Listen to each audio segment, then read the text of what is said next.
Welcome to the Awaken on Purpose podcast, where each week you'll hear inspirational stories of heart-centered leaders who have awakened to their higher purpose and taken that leap of faith to follow their heart and make an impact in the world. Get ready to be enlightened, empowered, and transformed with your host, Jennifer Spohr.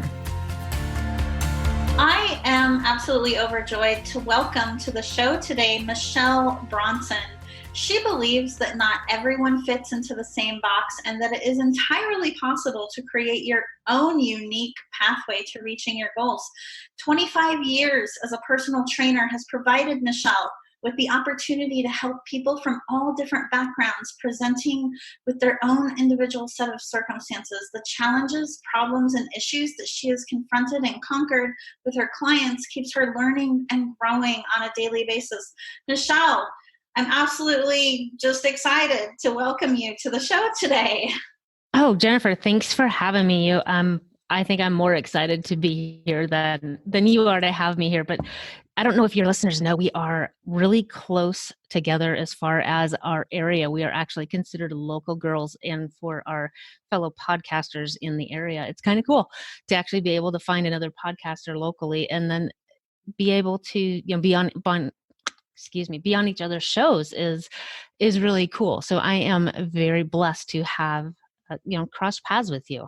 Yes, likewise. We are both in the very beautiful and scenic Coeur d'Alene, Idaho area. Yes, where it's currently cold, dreary, and snowing.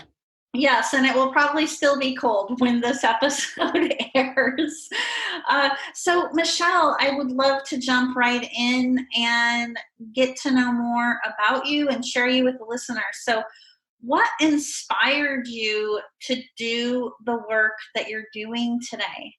Jennifer, I believe my audio kind of cut out on there. Can I ask you to repeat that? Sure. Michelle, what inspired you to do the work you're doing today? You know what? That is such a loaded question for me, because I actually got into my career as a personal trainer and owning the gym, not exactly by choice. It wasn't that I woke up one day and went, oh my gosh, I am going to be a personal trainer. I'm going to own a gym in North Idaho, and that's what I'm going to do. It kind of fell across my path, and it ended up being something that I really enjoy and that I am good at. I have a way of connecting with people and teaching that meets people at the level that they're at, that they're ready or can accept the information that I'm trying to share. And that seems to be my superpower, but I didn't know I had that until I got into the world of personal training. So it kind of is a never-ending circle. No, I love that, because you said that it just kind of came across your path, right? I believe that nothing happens at random. Okay. So let me ask you a question, Miss Jennifer. Mm-hmm. So, gosh, I was working as a youngin' at a retail store, and I had an employee friend, if you will, a coworker, I guess, that she always wanted to be a personal trainer. So she wanted to use me as a guinea pig while she was taking her certification, so she could go train me at the gym so that she could learn how to do all these ins and outs. And I just picked up on like what she was doing and thought, well, I could do that too. And, kind of followed suit, if you will, but it was never a dream or a goal of mine. So I'm curious your opinion. I realize this is your show, but I'm curious your opinion on how that kind of happened, where I really wasn't planning on it, but yet, maybe like you say, there's no just coincidences. Everything is divinely guided. And what you're saying is actually pretty common, because a lot of times when something is happening at the time, we don't really think of the experience beyond the experience that we're currently having, if that makes sense. But then in retrospect, when we go back and look back on past experiences, we can see how events were linked together and how everything has to happen the way that it happens in order for things to fall into place. Okay. I agree with that. That's exactly what happened. Yeah, exactly. So it's actually, it's quite common. And I know that you have a story to tell around that, which I'm excited for our listeners to hear. And that is a really great segue into my next question for you, which is that, every experience in our lives serves a purpose and shapes who we are, who we become. What experience in your life do you feel has been the most significant in shaping who you've become today? Oh my gosh, I hope your listeners are sitting down because it's kind of a long story, but we're going to get into it because to answer that question, I have to tell you my story, and it has nothing to do with my career. It does a little bit, but really it has everything to do with an autoimmune disease. So in 2010, I was diagnosed with Hashimoto's disease. And if you don't know what that is a fun little autoimmune disease that turns your antibodies inside your bloodstream to attack your thyroid. And mine did just that. And they pretty much ate it. Like, I don't have a thyroid left. They did a good job. They did what they were supposed to do. The funny thing is, in 2010, I was training with a D1 college strength coach here in Spokane at Gonzaga. I was top of my game as far as, well, if you want to say fit as a fiddle. I just took over ownership of one-on-one fitness, and life was good. Life was really good. And I went to my workout one day and, well, I couldn't do it. I just couldn't do the things that I normally could. And it wasn't like, oh, I'm tired today or I hadn't eaten enough. It was like face plant trying to do a push-up. And I was in tears, curled up in a ball on the gym floor, trying to figure out what the heck was going on. Enter lots of doctors later, endocrinologists and naturopaths and generals, and I mean, everything within 300 miles. I went to try and figure out what the heck was wrong with me. Nobody was able to pinpoint, beyond the Hashimoto's, nobody was able to tell me how to fix it, how to make me feel better. It was just always going to be, you're going to be on medicine the rest of your life, and you have to level out your antibodies. Well, how do you do that? Well, you have to heal your body from the inside out. That's what they told me. So that meant sleep whenever I was tired. Do not stress your body out. So there goes my exercise routine. I'm a personal trainer. I own a gym, and my doctors are telling me not to exercise and to sleep whenever I feel like it. And I did. I mean, I would come home from work and sleep 3-4 hours on the couch. I'd make dinner, go to bed, sleep another 8 to 9 hours. When you enter that on a rinse and repeat type of schedule for approximately 9 years, you, or I should say, gained about 70 pounds. Now just picture that for a second, because I am 5'5".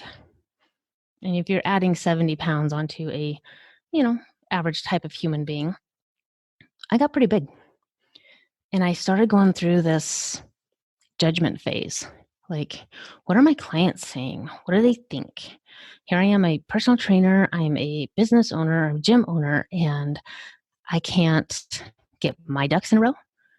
Nobody sees me exercising or working out. It's my own gym, but I'm not working out there because doctors told me not to. I've gained weight. I could barely, oh my gosh, this is so embarrassing. I remember this one time I was walking between two pieces of equipment at the gym trying to meet my client on the other side. And I felt like somebody had reached out and tapped my backside. And I turned around and it was literally just the other piece of equipment. Like, I didn't fit any longer between those two pieces of equipment that I should have been able to walk through pretty easily. That was a pretty big eye opener right there. And, Jennifer, none of my clients said a word. None of them said, oh gosh, you look like, what's going on with you? Of course, I didn't really talk about it a whole lot. It wasn't their business. And I started wondering, doubting myself. Almost, I think they call it imposter syndrome. Like, what are the people of Coeur d'Alene saying? It's a small town, as you know, and people talk a lot. And what are they saying out there about the owner of one-on-one fitness? What are they saying about me when I would show up at a health fair or a trade show to try and promote the gym? I had so much self-judgment just for myself. And then whether the other people were thinking it or saying it or not, I had told myself and I believed that they were. So I had self-judgment and I had all this other judgment being put on me. And I was just spiraling down into, this further world of depression and sleeping and not exercising and not doing anything that remotely felt like me.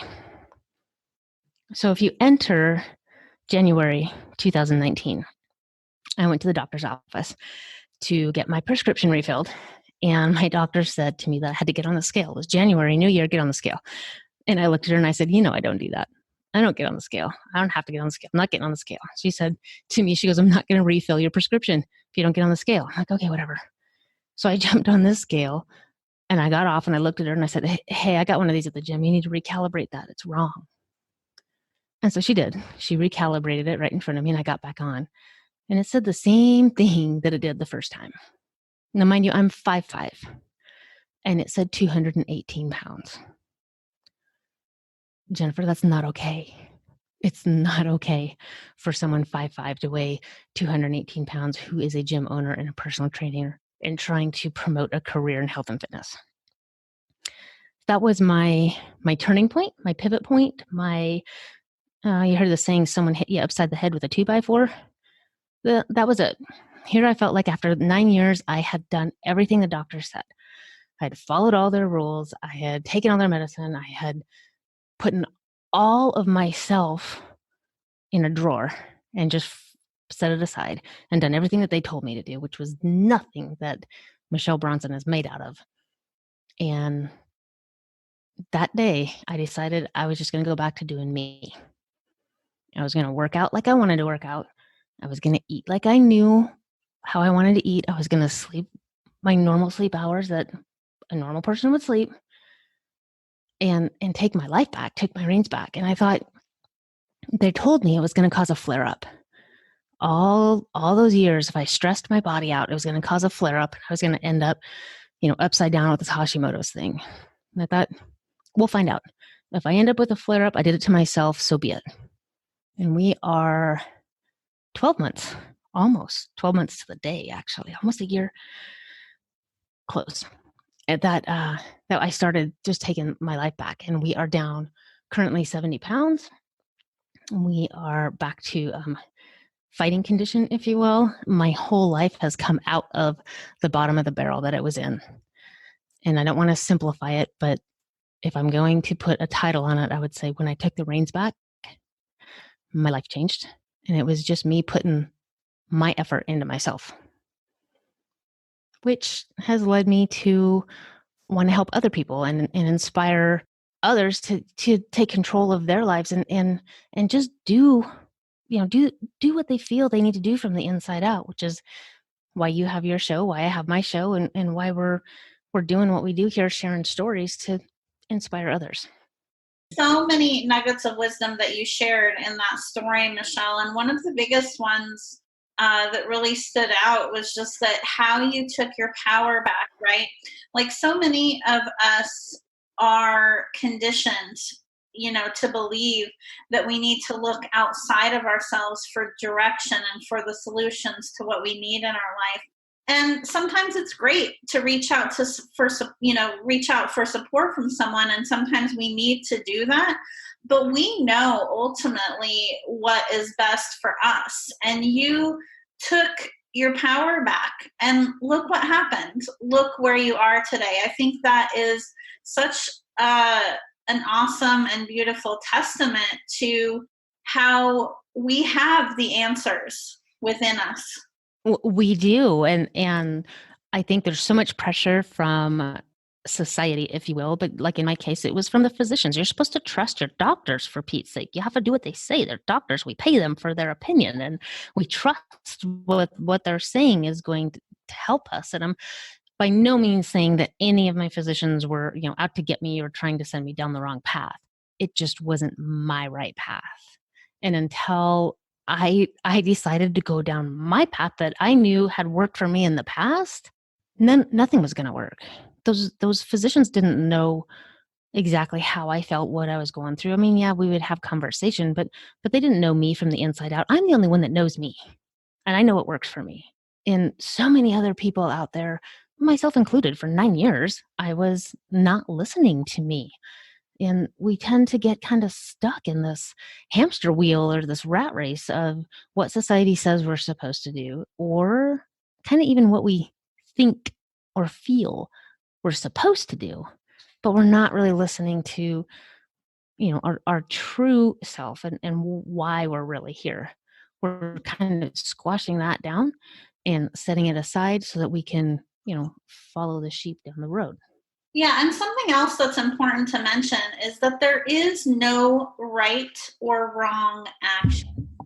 There is only our journey, and each one of us is on that unique journey. I think it's important to say that because, what we're talking about with your with your weight struggles and your health journey, I can relate to that, especially after I turned 40. I had different health issues and things that used to work didn't work anymore. I just want people to know that not to feel shame about where you are on your journey. You just are where you are, and you have to want to move forward for yourself. Yes. And that's the hardest part, I think, especially like in the gym. I've come across so many clients that, and I'm as guilty as anybody else, but you put your family first, you put your kiddos first, you put your husband first, you put your job first, you put, all these other things in our lives, husbands, wives, men, women, doesn't matter. We all tend to put a list of other things as priorities before ourselves, not really understanding that if we would just prioritize ourselves, we would be so much better at doing all of those things on that list and be a better, wife, husband, mother, father, employee, brother, sister, whatever. We would be so much better all the way around if we would put that effort into ourselves and listen, to what our soul and our bodies are telling us that we need, and actually give it what it needs, Yes. and let it reward you when you give it what it needs. Absolutely. We have the capacity to give back more when we actually take care of ourselves and put ourselves first. Michelle, there are a lot of people out there who are in a similar place to where you were, right? In terms of being at a crossroads, someone who's feeling called to do more in their life, someone who's feeling called to make a change, right? From where they are right now. What would be your number one piece of advice for someone who is maybe in that place that you were in a few years ago? They're feeling called to make a change. What action would you tell them to take today? I hate to kind of be cliche with the terms find your why, because it seems to be popular right now. But yeah, find your why. Find a reason other than I know I'm supposed to, right? Find your reason. Find your why, and make sure your why is a whole lot higher up in your priority list than your why not. And then make it happen. Because once you start down the path of actually applying yourself towards that why, you'll find that path just opens up and the doors open up and the air is so much clearer and your head is so much clearer and you can stay on track and you have focus. But you have to go through that first door, really define what it is you want to do, why you want to do it, how you're going to get there, and take that first step down that path. The second step feels so much better than the first step. Right. And even if you don't have it all figured out, right, which likely you won't, be willing to take a step, because when we step forward, the universe takes 10 steps forward to rise to meet us. Absolutely.